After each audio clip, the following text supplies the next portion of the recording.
எதிர்க்கட்சியை சேர்ந்த அனைத்து கட்சியும் எடுத்த முடிவின் அடிப்படையிலே நாங்களும் இந்த சபை அமர்விலே இருந்து நாங்கள் வெளியேறதுக்காக இலங்கை தமிழரசு கட்சி முடிவெடுத்திருக்கிறோம். மிக முக்கியமாக இதுக்கான காரணத்தை மாத்திரம் குறிப்பிட்டு வெளியேறலாம் நினைக்கின்றேன்.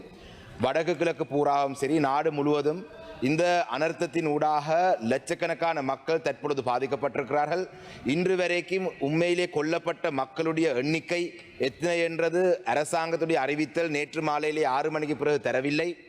இவ்வாறான ஒரு நிலையிலே எதிர்க்கட்சியை சேர்ந்த நாங்கள் அனைவரும், அனைத்து கட்சிகளை சேர்ந்த நாங்கள் அனைவரும் ஓரணியாக நின்று இன்றைய நாளிலே பாராளுமன்றத்துக்கு எங்களுடைய மக்களுடைய மாவட்டங்களில் இருக்கிற குறைபாடுகளை, நிவாரண பணிகளுடைய எவ்வாறு நாங்கள் சிறப்பாக செய்யலாம் என்ற விடயத்தை, நாங்கள் என்னென்ன விடயங்களை செய்ய வேணும். இன்று உங்களுக்கு தெரியும், மாவிலாறு அணைக்கட்டு உடைந்து அங்கே திருவண்ணாமலை மாவட்டத்தில் கடும் பிரச்சனை, இப்படி வடக்கு கிழக்கு பூராக கடுமையான பிரச்சனை இருக்கின்றது.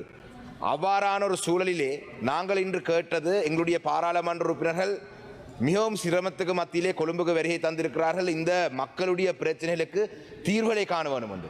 கௌரவ சபாநாயகர் அவர்களே, உங்களுக்கு தெரியும், நாங்கள் இலங்கை தமிழரசு கட்சி என்றது எதிர்கட்சியில் இருக்கிற ஒரு கட்சி. ஆனால் வடக்கு கிழக்கிலே உள்ளூராட்சி மன்றங்கள் அதிக அளவிலே எங்களுடைய கட்டுப்பாட்டிலே தான் இருக்கின்றது. அப்ப அரசாங்கம், மத்திய அரசாங்கம், அதாவது நிறைவேற்ற அதிகார முறைக்குள்ளே இருக்கிற ஜனாதிபதி உட்பட அமைச்சர்கள் கொண்டு போகும் வேலை திட்டங்களிலே எங்களுடைய உள்ளூராட்சி மன்றங்களும் பங்களிக்க வேணும்.